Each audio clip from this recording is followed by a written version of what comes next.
নারায়ণগঞ্জ ৫ সংসদীয় আসনের সদর ও বন্দরকে সরাসরি যুক্ত করতে শীতলক্ষ্যা নদীর উপর শুরু হয়েছে কদম রসুল সেতুর নির্মাণ কাজ।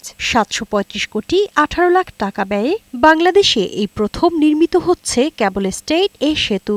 দৃষ্টিনন্দন দীর্ঘ এই সেতুটির মূল অংশ থাকবে ঝুলন্ত অবস্থায়, যার দৈর্ঘ্য হবে ৩৮০ মিটার, প্রস্থ ১২.৮ মিটার।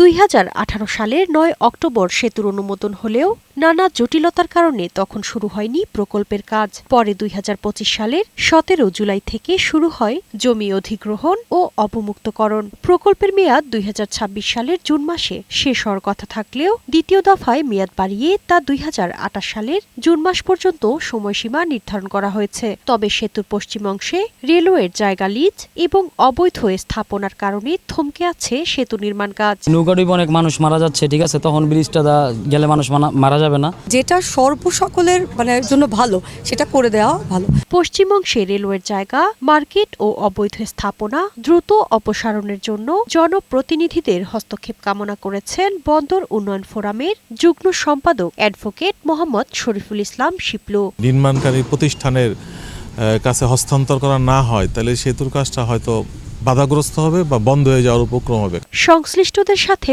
আলোচনার মাধ্যমে বিষয়টি সমাধানের আশ্বাস দিলেন নারায়ণগঞ্জ সিটি কর্পোরেশনের প্রশাসক।